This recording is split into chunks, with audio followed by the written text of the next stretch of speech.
اللهم صل على سيدنا محمد وأشقي الظالم بالظالمين وأخرجنا من بينهم سالمين وعلى آله وصحبه أجمعين صلى الله ربنا على نور المبين أحمد المصطفى سيد المرسلين وعلى آله وصحبه أجمعين وعلى آله وصحبه أجمعين.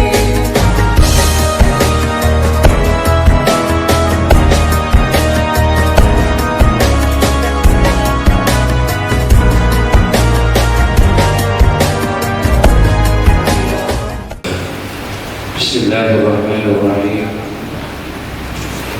Alhamdulillahi rabbil alamin.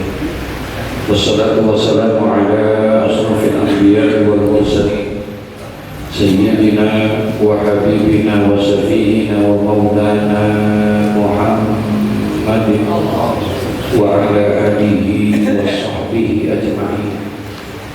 Amma ba'du, qala Allah ta'ala fi kitabihil karim wa huwa asdaqul qailin rabbi shrah li sadri wa yassir li amri wahlul 'uqdatam min lisani yafqahu qawli rabbi yassir wa la tu'assir rabbi ta'ti bi khair subhanaka la ilma lana illa ma 'allamtana innaka antal alimul hakim wa la hawla wa la quwwata illa billahil aliyyil 'azim. Wa an Abi Abbas Syahl bin Sa'idi radhiyallahu anhu anna Rasulullah sallallahu alaihi wasallam qala yawma Khaybar la utiyanna rayata ghadan rajulan yaftahu Allahu ala yadayhi yuhibbu Allah wa rasulahu wa yuhibbuhu Allah wa rasuluhu fabata an-nasu yaluhuna laylatahum ayyuhum yuqtaha falamma asbaha an-nasu ghadan ala Rasulillah sallallahu alaihi wasallam kulluhum yarju an yuqtaha faqala aina Ali bin Abi Thalib faqila ya Rasulullah huwa yastaki aynayhi qala fa'arsiluhu ilayhi fa'utiya bihi fabasaqa Rasulullah sallallahu alaihi wasallam fi aynayhi wa da'a lahu fabari'a hatta ka'an lam yakun bihi waj'an fa'a'tahu rayah faqala Ali radhiyallahu anhu ya Rasulullah uqatiluhum hatta yakunu mislana faqala unfudu ala risdika hatta tanzila bisahatihim bisahatihim summa uhum ila al-islam wa akhbirhum bima yahibbu alaihim min haqqillahi ta'ala fihi فوالله لأن يهدي الله بك واحدا خير لك من حمر النعم متفق عليه. Hadis selanjutnya yakni hadis yang telah disepakati kesahihannya muttafaqun alaih, disepakati kesahihan hadis ini oleh dua ulama hadis yakni Imam Bukhari dan Imam Muslim. Didapatkan ini hadis dari sahabat Nabi Sahal bin Sa'id yang dikenal juga dengan Abu Abbas radhiyallahu anhu. Anna Rasulullah sallallahu alaihi wasallam, bahwasanya Rasulullah sallallahu alaihi wasallam Telah berkata Rasulullah di hari peperangan Khaybar. Jadi ada satu perang yang dialami oleh baginda Nabi Sallallahu Alaihi Wasallam, yaitu perang Khaybar. Di antara perang yang ada sekian banyak perang yang dilalui oleh Nabi Muhammad Sallallahu Alaihi Wasallam, satu di antaranya adalah perang Khaybar. Kenapa disebut perang Khaybar? Karena memang terjadinya peristiwa peperangan itu di satu daerah yang bernama Khaybar. Dan itu jaraknya Bainul Madinah dan Mekah, antara kota Mekah dan kota Madinah kurang lebih 150 km dari kota Madinah. Perang yang dilakukan oleh Nabi Sallallahu Alaihi Wasallam melawan daripada orang Yahudi pada saat itu. Peperangan ini dilakukan oleh Nabi Sallallahu Alaihi Wasallam adalah sebagai bentuk alternatif terakhir dalam menyampaikan dakwahnya. Jadi tidak langsung ujuk-ujuk langsung ajarin apa? Perang. Enggak. Dakwah Nabi tidak demikian. Nabi Sallallahu Alaihi Wasallam berdakwah itu bil hikmah, dengan cara yang bijak, yang disampaikan dengan baik, diajak orang dan lain sebagainya. Terakhir alternatif terjadilah peperangan, dan peperangannya itu juga tidak peperangan yang sembrono main perang begitu saja, tapi ada aturan-aturan. Tidak boleh ada perempuan, tidak boleh ada anak-anak kecil dan lain sebagainya. Itu peperangan zaman dahulu, di zaman Nabi Sallallahu Alaihi Wasallam sudah ada peperangan yang luar biasa. Dan peperangan itu dialami dalam perjuangan dakwah. Bukan berarti sekarang ini tidak ada peperangan, ada? Ada. Ada. Di kita ada? Halo? Ada. Kelihatan. Peperangannya ini berbeda. Tidak peperangan secara fisik, tidak dengan senjata dan lain sebagainya. Tapi sekarang peperangannya justru lebih dahsyat dibandingkan peperangan masa-masa lalu dengan senjata. Karena pemikiran, peperangan di dalam pola pemikiran, Masya Allah. Ini yang luar biasa peperangan. Nggak pakai senjata sih, nggak pakai nuklir, nggak pakai ini, nggak pakai itu dan lain sebagainya. Tapi ternyata peperangan sekarang ini jauh lebih dahsyat daripada peperangan yang menggunakan apa? Senjata. Dan itu terjadi saat ini. Bagaimana dijajahnya kita, pandangan-pandangan kita tentang pemikiran-pemikiran Islam yang mulai sudah dijajah sedemikian rupa dari segala macam aspek, dari setiap aspek kehidupan kita sudah mulai terjajah itu semua. Pendidikannya, perekonomiannya, politiknya, hukumnya, itu semua mengalami hal yang seperti itu sekarang. Dan tanpa kita sadari, tanpa kita terasa, ternyata kita sudah terjajah dengan hal-hal yang seperti ini. Nah, oleh karena itu kita perlu benteng yang kokoh, benteng yang kuat untuk menyikapi hal yang seperti ini.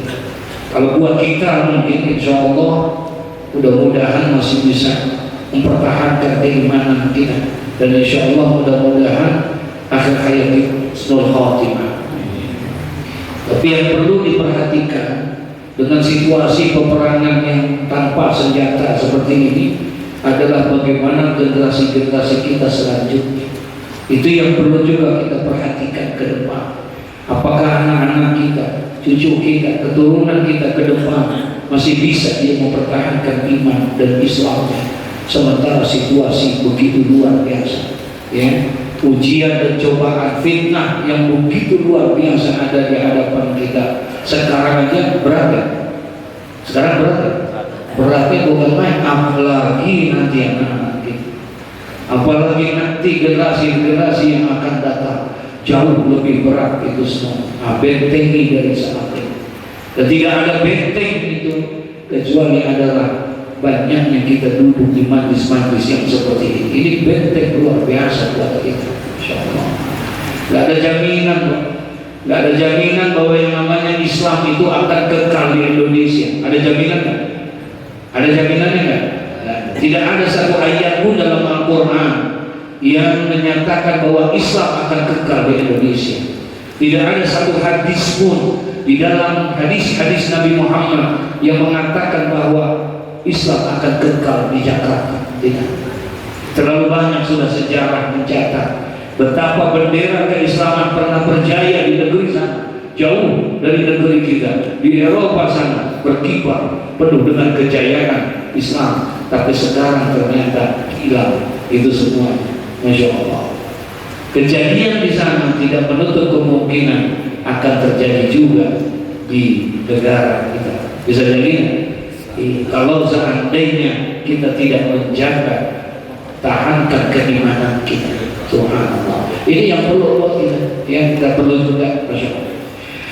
Nah, ini ketika pada saat Rasulullah Shallallahu Alaihi Wasallam diceritakan oleh Sahal bin Sa'ad, ya anna Rasulullah Shallallahu Alaihi Wasallam qala yaumal Khaybar, berkata Nabi Shallallahu Alaihi Wasallam di hari peperangan Khaybar itu, apa kata Nabi Muhammad? La'utiyanna rayata ghadan rajulan, ya, sesungguhnya aku ini akan memberikan, ya, besok pagi katanya, ghadan, aku akan memberikan yaitu bendera panci. Aku akan memberikan tongkat bendera ini, aku akan memberikan tongkat panci ini kepada seseorang ini. Besok pagi aku akan berikan katanya. Yaftahullahu ala yadayhi, yang dimana Allah Subhanahu wa ta'ala akan membukakan kemenangan kepada orang yang aku berikan itu.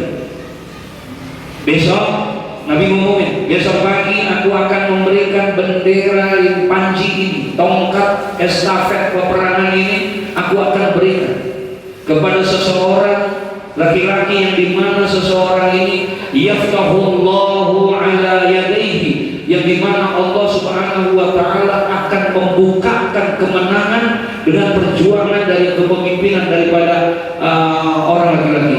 Subhanallah. Nah, disebut itu siapa dan siapanya. Rasulullah pengen menyerahkan tongkat estafet untuk berjuang, bendera panci.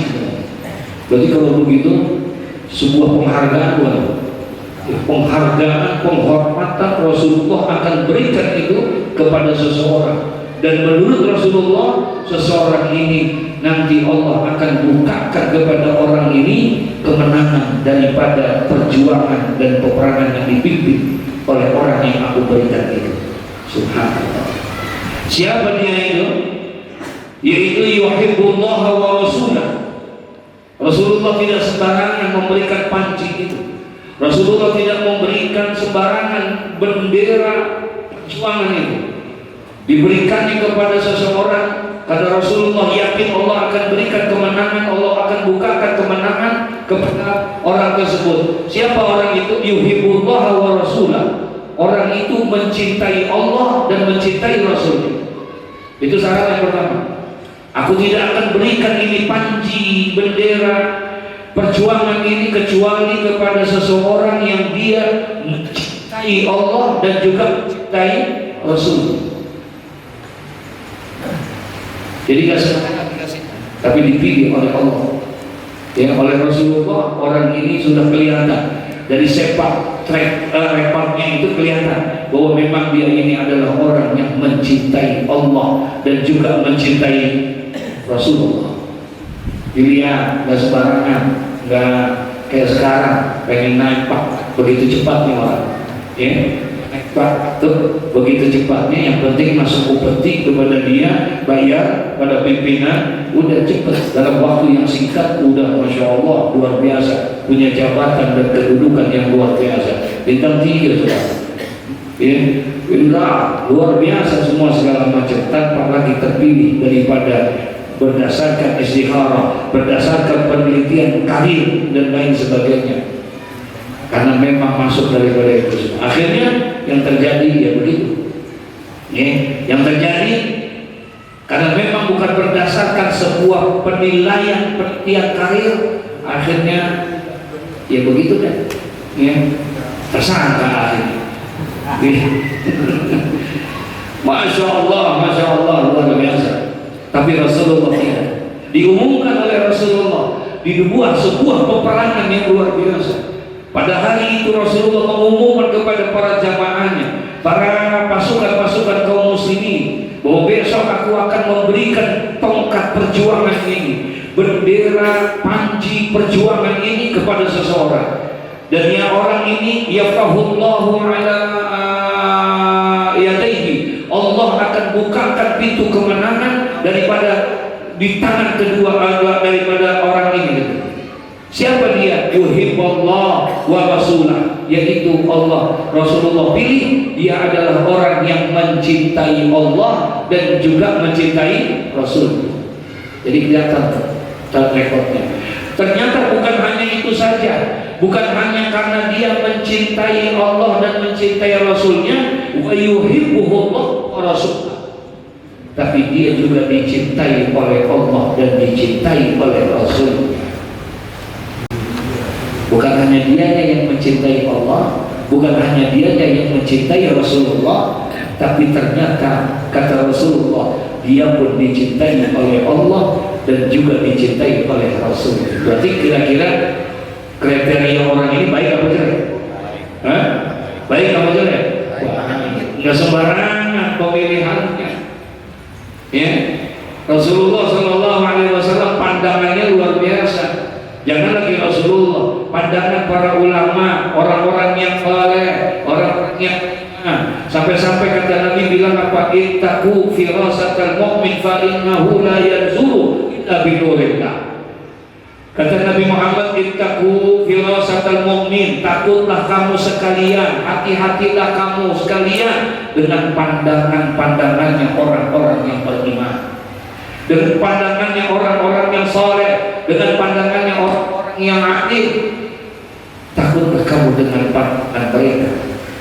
Kenapa?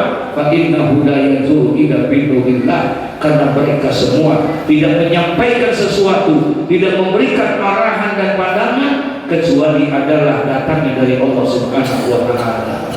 Jadi barangan melalui satu proses, ya, proses ilahiyah. Yang dia beristikharah dulu, dia lihat gambaran dulu pantas apa enggak, dan lain sebagainya, ya, untuk diberikan itu layak atau tidak, ya, jangan sampai nanti akan mencermarkan nama baik dan lain sebagainya, ya. Nah, Rasulullah sudah memberikan kriteria itu, disampaikan itu kepada para sahabat-sahabat yang lain.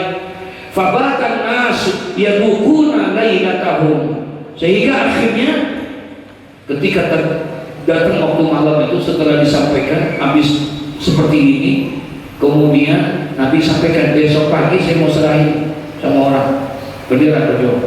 Nah, setelah Nabi pulang, kira-kira ini yang semua hadir jadi bahan pembicaraan bagaimana? Iya. Siapa kira-kira ya?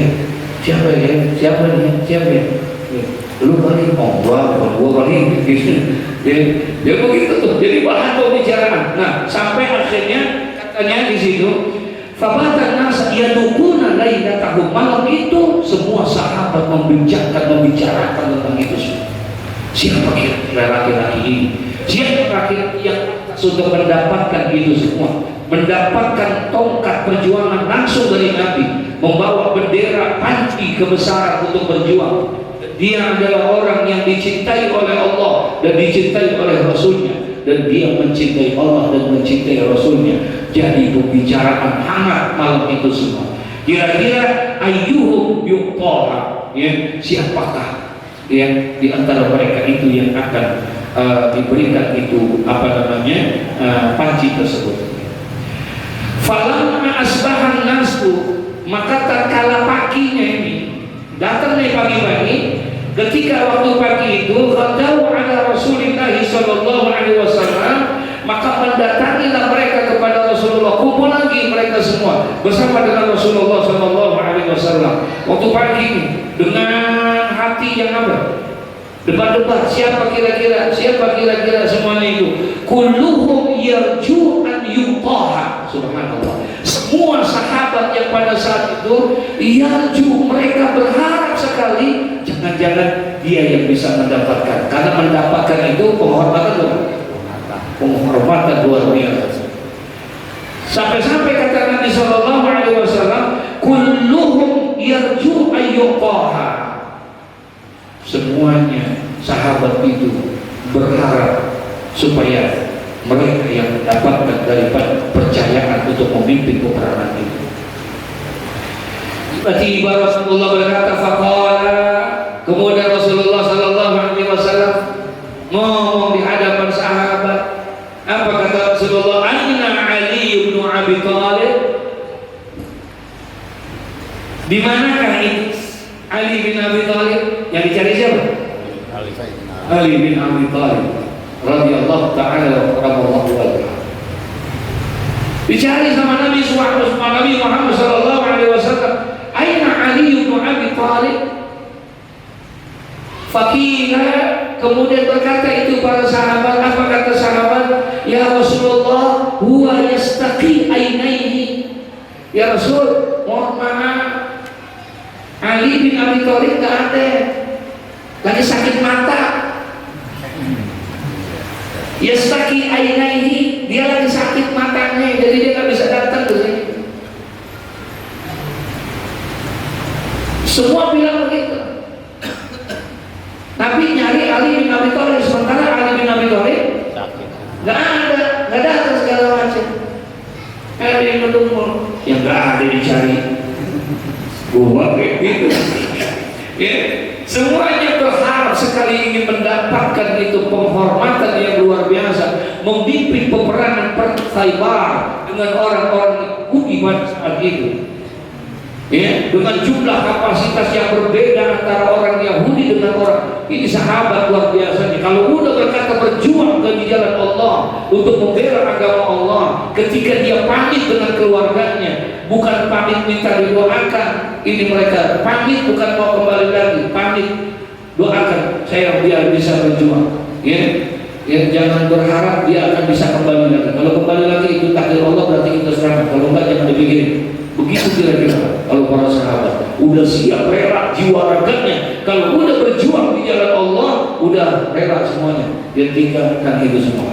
Makanya sebuah penghormatan buat dia.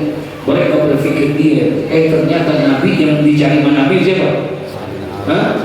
Ali bin Abi Thalib. Karena memang dilihat track recordnya itu Nabi Sayyidina Ali bin Abi Thalib dari diragukan.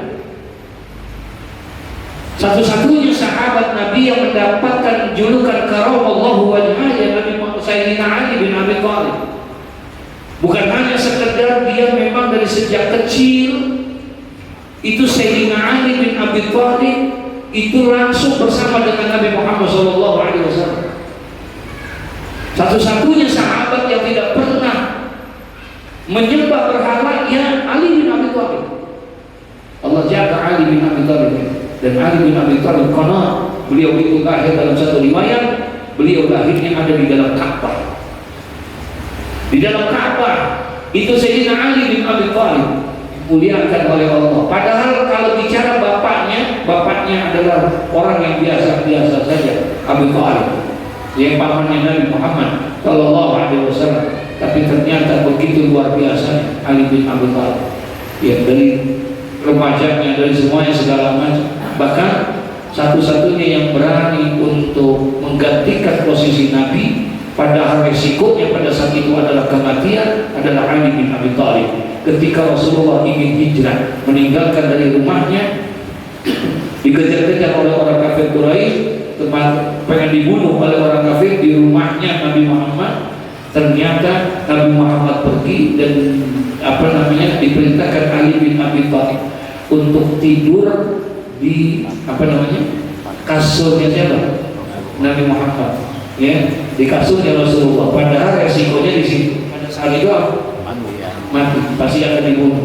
Tapi Ali dengan bangganya, dengan beraninya, dia siap untuk itu semua. Subhanallah. Ini Ali bin Abi Thalib. Jadi pantas ditarik, aina Ali bin Abi Thalib, faqila ya Rasulullah huwa yastaqi ainaihi. Ya Rasul, mohon maaf, Ali bin Abi Thalib lagi sakit apa? Sakit mata. Qala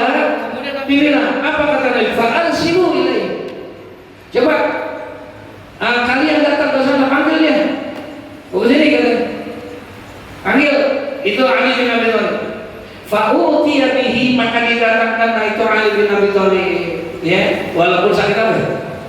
Bagian mata tuh. Ya. Tapi nggak pakai kacamata hitam ya.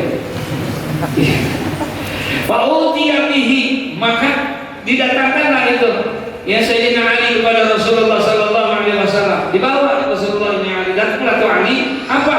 Fabasaqa Rasulullah sallallahu alaihi wasallam fi ainaihi, ya Allah. Ya, kemudian wada'alahu diludahi itu, ya, sama Nabi sallallahu alaihi wasallam. Ya, diludahi yang sakitnya diusap Nabi Muhammad pada alahu, kemudian Nabi doain. Apa yang terjadi? Kemudian katanya fabari'a hatta ka'an lam yakut bihi wajah. Bahaya tuh spontan itu penyakitnya. Bahkan hatta ka'an lam yakun bihi wajah, sampai-sampai tidak terlihat kalau dia bekas apa? Sakit. Diusap pakai ludahnya Nabi, didoain, selesai. Saya nggak bisa bayangin kalau pakai doa, pakai ludah kita bagaimana gitu.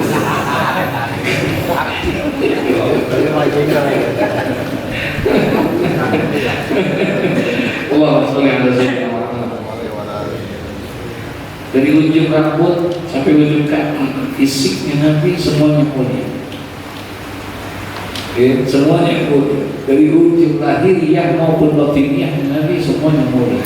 Makanya wajib menurut pandangan akidah Ahlus Sunnah wal Jamaah, wajib kita meyakini, wajib kita mengiktikadkan bahwa tidak ada makhluk yang paling mulia kecuali adalah Nabi kita Muhammad sallallahu alaihi wasallam. Wajib. Makhluk yang paling mulia adalah siapa? Nabi Muhammad sallallahu alaihi wasallam. Lebih mulia dari segala-galanya. Ya, dari ujung rambut sampai ujung kaki. Semuanya rambutnya saja. Subhanallah. Rambutnya begitu luar biasa. Sayyidina Imam Ahmad bin Hanbal, jangan engkau kuburkan aku dan jangan engkau kafankan aku sebelum engkau letakkan rambut Rasulullah di dalam badanku, tubuh. Jadi dia minta supaya apa ya? Rambutnya Nabi dimasukin di badannya. Ini Imam Ahmad bin Hanbal. Kata orang, kenapa engkau berpesan seperti ini? Engkau minta rambutnya Nabi Muhammad, engkau masukkan. Jawabannya sederhana. Kata Imam Ahmad bin Hanbal, saya bukan sahabat Nabi, saya juga bukan anak dan keturunannya Nabi. Kalau anak-anak Nabi ada jaminan dia tidak akan ditanya oleh malaikat munkar dan nakir. Sahabat dijamin tidak akan ditanya nanti oleh malaikat munkar dan nakir. Aman. Saya orang yang dhaif, yang lemah dan lain sebagainya, saya takut untuk itu. Didatangi oleh malaikat munkar nakir, aku takut. Makanya aku berharap dengan satu helai rambutnya Nabi Muhammad, malaikat tidak berani menanyakan aku begitu. Subhanallah. Untuk juga punya apa? Kira-kira bagaimana ini? Ya, Masya Allah, Masya Allah. Tuh, itu rambutnya Nabi Muhammad. Belum tangannya Nabi Muhammad, belum ludahnya Nabi Muhammad, belum kakinya Nabi Muhammad, belum semua Nabi Muhammad. Ada orang satu kampung airnya kotor dan bau airnya di kampung itu. Jadi susah minum mereka, kalau minum ada air tapi kotor, bau dan lain sebagainya. Ngadulah sahabat ini kepada Nabi Muhammad. Ketika dia ngadu kepada Nabi Muhammad, kemudian kata Nabi Muhammad, coba tolong engkau ambil air. Kalau dia hendak, kalau kata kita, dia dibawalah air segar, kemudian dicelupin di kakinya Nabi Muhammad begitu. Kamu tuangkan ke sumur, dituangin ke sumur, berubah. Jadi air ini air tawar, jadi airnya nggak bau lagi. Subhanallah, soalnya ada Sayyidina Muhammad. Gitu. Jadi artinya semuanya Allah kasih kemuliaan. Bin Abu Bakar bin Hasan Az-Zabidi waktu itu di Depok, cerita, diceritakan di dalam kisah sama beliau. Ada seorang sahabat datang kepada Nabi Muhammad. Ya, rumahnya jauh, dia pengen datang ketemu sama Nabi Muhammad. Sampai gitu. Sekarang dia ngomong maaf, saya ini nggak bisa cepet-cepet ya Rasulullah kalau jadi kalau malam saya istirahat. Kenapa? Mata saya udah nggak kuat malam-malam gelap. Jadi akhirnya saya istirahat. Biasanya yang seharusnya saya bisa 3-4 hari, sekarang nggak bisa seminggu lebih baru sampai. Kenapa? Karena malamnya nggak jalan. Kalau jalan malam nggak kelihatan, ya nggak kelihatan. Nah, kenapa? Karena mata saya jadi pakai apa sudah itu jadi pakai tongkat kata dia. Mana tongkatnya? Pegang tongkatnya. Tongkat jadi pegang Nabi Muhammad SAW. Besoknya dia pulang malam terang di jalanan. Karena dia nggak pakai istirahat lagi malam. Karena sudah ada cahaya, masya Allah. Ya, nah itulah terlalu banyak sejarah kalau kita bicara tentang itu. Kenapa Halimah Sa'diyah mau menyusui daripada itu Nabi Muhammad SAW? Padahal pada saat itu mereka semuanya udah ketinggalan. Jadi ini Halimah Sa'diyah itu termasuk dalam satu kota di Taif sana ini. Jadi banyak perempuan yang dia menjual jasa menetekkan anak-anak, menyusukan anak. Dan itu sudah tradisi di masyarakat Mekah. Sehingga akhirnya dapat informasi, besok di Mekah lagi banyak yang bunting, lagi banyak yang hamil, lagi banyak yang mengandung. Sebentar lagi mereka pada lahir. Ayo kita ini kan supaya kita nawarkan lebih dulu untuk bisa menyusukan. Udah datanglah mereka semua nih, orang-orang perempuan ini dengan suaminya untuk bekerja, untuk menjajakan itu, untuk membawa dan merawat itu. Jadi ada biro jasa nyetekin.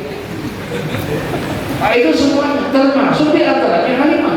Halimah ini orang Taif yang ekonominya lebih lemah dibandingkan dengan yang lain-lain. Kambingnya dia punya onta-ontanya kurus, nggak punya ini dan lain sebagainya. Beda sama yang lain-lain. Kalau yang lain-lain ontanya sehat, seger semua segala macam, berangkatlah bersama-sama ini semua termasuk Halimah. Karena ontanya kurus, saya tidak sehat-sehatnya mereka, kira-kira jalannya cepat lambat? Lambat jalannya. Udah kesusul sama semuanya itu, semua segala macam. Udah setelah sampai singkat cerita, belum sampai itu Halimah Sa'diyah ke rumahnya di kota Mekah itu, di tengah perjalanan mereka udah pada pulang semua. Udah pada bawa apa? Bayi-bayi mereka udah pulang. Mereka bawa, dikata-katain lah itu siapa namanya? Halimah, lu sih leleh banget lo. Otak begitu lu bawa ini itu segala macam. Udah kagak ada, udah habis semuanya. Tuh udah dibawa-bawa itu anak kesini ini semua nggak ada udah. Segala macam, udah habis, nggak ada. Udah pulang aja lu, mau ngapain semua? Nggak ada lagi udah. Tuh ada paling satu doang, itu juga anak bayi yatim. Ya, kagak ada duitnya. Begitu. Yang lainnya semuanya udah dibawa. Tinggal satu, tapi bayinya bayi yatim. Ragu nih Halimah. Ragu sama ininya, lakinya ngomong, Bang, bagaimana Bang? Lanjutnya jangan nih Bang. Udah habis nih segala. Apa kata laki? Ya udahlah, udah kadongan. Tahu kadongan kan? Lanjut. Apa kadongan? Lanjut. Kalau ada orang yang ngawinin kita datang. Kadongan.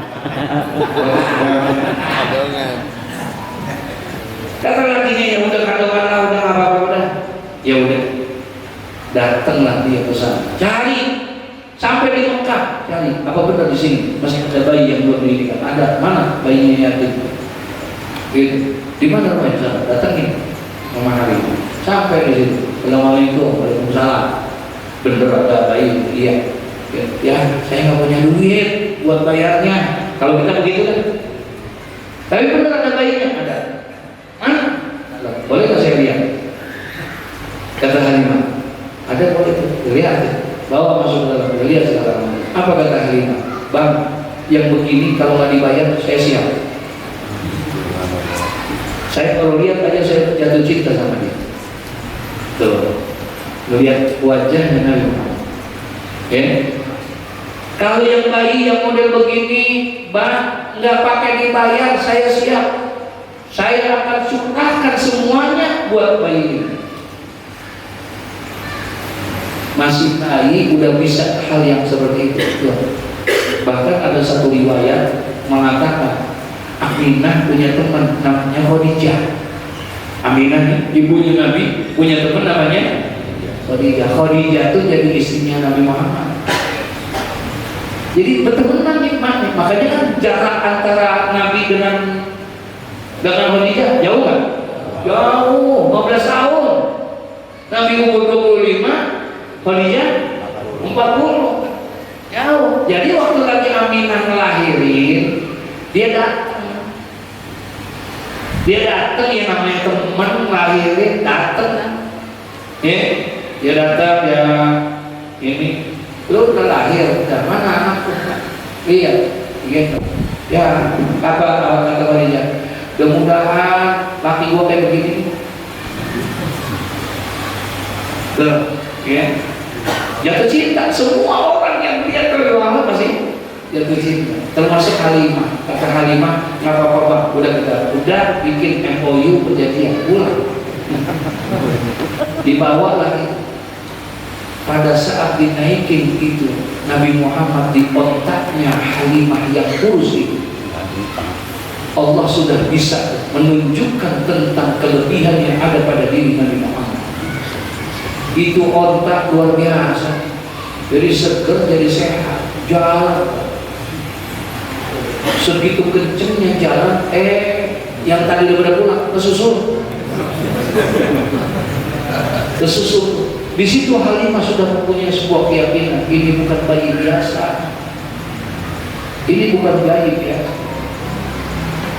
Sampai di rumahnya itu, semuanya kambing-kambingnya yang kurus, ternaknya itu Halimah, semua mengeluarkan susu-susu yang begitu.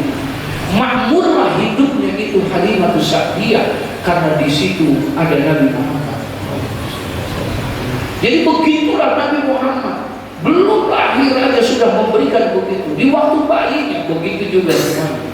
Jadi wajar kalau seandainya apa yang ada pada diri Nabi Muhammad semuanya mendapatkan kemuliaan dari Allah. Di Abu Bakar di Jabal Sur, ketika pada saat digigit dia dengan ular, satu riwayat ada yang digigit dengan kala jengking, biru berdarah, semuanya racun masuk ke dalamnya. Diludahin tangannya, Bismillahirrahmanirrahim, diusap. Baik, kempes tuh, bekas gigitan ular, lukanya. Iya, baik. Masya Allah. Besok kita coba.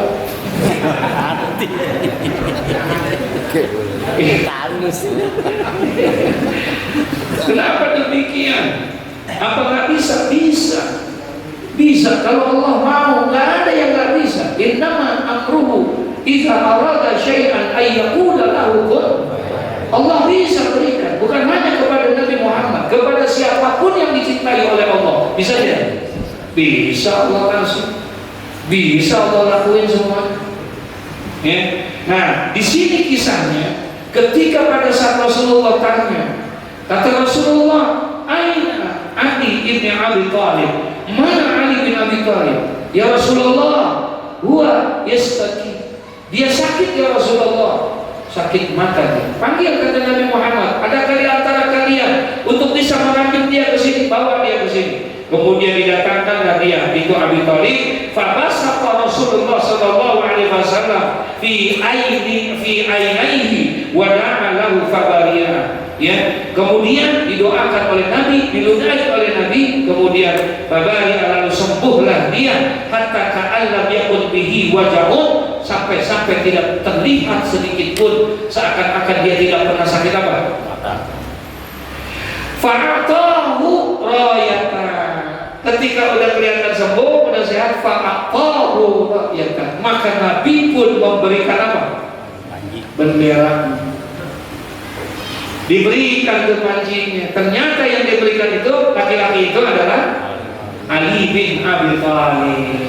Ya, diberikan tuh, Masya Allah. Dilihat itu karena memang pantas kalau saya.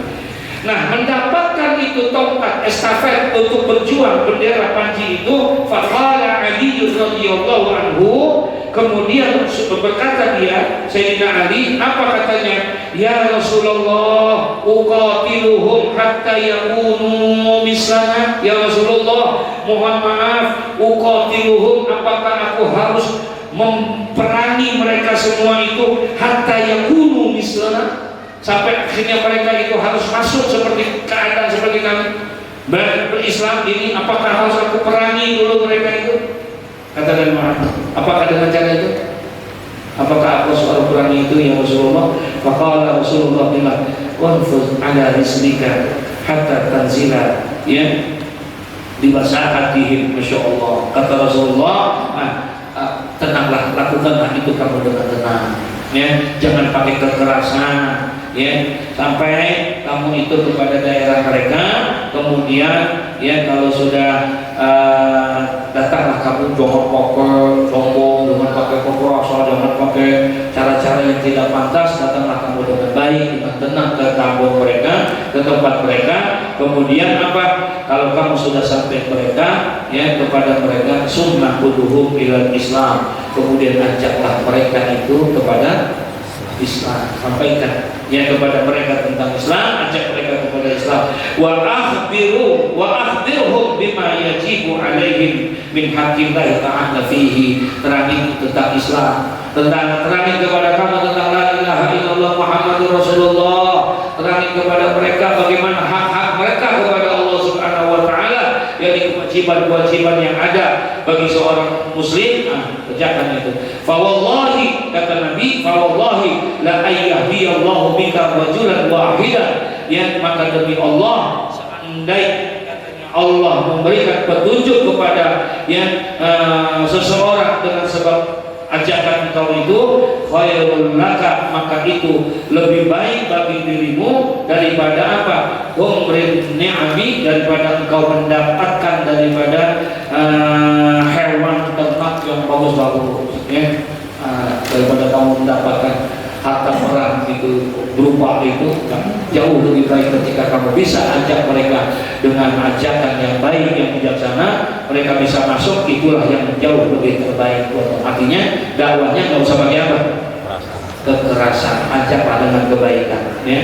Terakhir, waqala wa Anas radhiyallahu anhu anna fata minna aslama qala ya Rasulullah inni uridul ghazwa, ya. Nah, wa Anas, dan hadis daripada yang diriwayatkan oleh Imam Muslim, yang didapatkan ini hadis dari Sayyidina Anas bin Malik radhiyallahu anhu, anna, bahwasanya fata min aslama, ada seorang anak muda dari suku Aslam, ya, anak muda dari suku Aslam. Aslam di sini nama satu khalifah, satu kabilah yang ada di sana, namanya dari suku Aslam. Qala, ya, berkata anak muda itu kepada Rasulullah, ya Rasulullah, inni uridul ghazwa. Ya Rasul, saya pengen banget ikut berperang, saya ingin sekali ikut berperang. Walaysa ma'i ma atajahaza bihi, tapi mohon maaf ya Rasulullah, tidak ada pada diri saya ini perbekalan untuk perang. Dia sih pengen ikut apa ya? Perang di jalan Allah nih, fisabilillah, saya pengen ikut perang ya Rasulullah, tapi mohon maaf, saya tidak ada perbekalan untuk berperang. Kemudian mendengar hal itu, berkata Rasulullah, tiful anak, datangilah oleh kamu kepada si fulan, ya, fa innahu qad kana tahajjaza faqariqa, maka sesungguhnya sungguh dia mempunyai perbekalan, tapi famariqa, dia sakit sehingga dia tidak bisa ikut apa? Perang. Nah, datanglah ke si fulan dah, ya, karena dia ngadu ke Nabi, ya Rasul, saya pengen perang tapi saya nggak punya apa? Nggak punya bekal. Kata Nabi, oh begitu, iya, ente datang ke rumah si fulan punya bekal perang, tapi dia sakit sehingga dia nggak bisa apa? Dia nggak bisa ikut berperang, ya. Fatahu, maka datanglah itu pemuda kepada orang itu. Faqala, kemudian berkatalah ini pemuda kepada si fulan tadi yang sakit itu, inna Rasulullah sallallahu alaihi wasallam yuqri'uka salam, ya, sesungguhnya Rasulullah sallallahu alaihi wasallam itu menyampaikan salam untuk engkau, ya, sampai di mana pula, sampai ke rumah orang itu. Assalamualaikum, waalaikumsalam. Mohon maaf bang, ada salam dari Rasulullah. Saya disuruh datang ke perintahkan oleh Rasulullah dan menyampaikan salam Rasulullah kepada engkau. Wa yaqulu, dan dia berkata, ini anak muda, a'tini alladzi tahajjasta bihi. Ya, tolong kau berikan kepada aku bekal-bekal yang ada pada dirimu. Katanya kamu sakit, kamu mau berperang tidak jadi, maka bekal-bekalnya berikanlah kepadaku. Demikian salam dari siapa? Dari Rasulullah. Ya, faqala, kemudian mendengar itu ada perintah demikian dari Rasulullah. Dia salam dari Rasulullah. Qala, kemudian berkata, dia panggil istrinya. Kemudian apa? Ya fulana, wahai istriku, a'tihi alladzi tajahhastu bihi. Tolong kau ambilkan itu perbekalan yang aku sudah siapkan itu, tolong engkau berikan itu bekal-bekal tersebut. Wala taqbisi minhu syai'an, dan jangan kamu sedikit pun, jangan engkau sisakan sedikit pun dari perbekalan itu, berikan semuanya. Fa wallahi la tahbisi minhu syai'an, dan janganlah engkau sedikit pun engkau simpan-simpan daripada perbekalan itu. Fayubarakalaki fihi, niscaya itu akan membawa keberkahan bagi dirimu. Ambil itu semua, jangan pakai diapain, sisa-sisain lagi semuanya, kasih itu. Memang kita udah niat buat perbekalan, maka lakukanlah itu semuanya. Ya, Masya Allah. Begitulah para sahabat-sahabat ketika ingin berjuang di jalan Allah Subhanahu wa Ta'ala, mereka begitu relanya mengorbankan dari segala-galanya, baik itu binafsihi atau bimalihi, baik itu dengan jiwa raganya ataupun juga dengan harta dan kekayaan yang dia miliki, untuk ikut berjuang bersama dengan Nabi Muhammad SAW. Ya, babun fi ta'awuni 'alal birri wa taqwa, yang nanti bab selanjutnya adalah fi ta'awuni, yaitu di dalam hal tolong menolong di dalam kebaikan dan tolong menolong dalam takwa. Ya, mudah-mudahan Allah panjangkan umur kita. Al-Fatihah. Allahumma salli ala sayyidina Muhammad wa ashfi li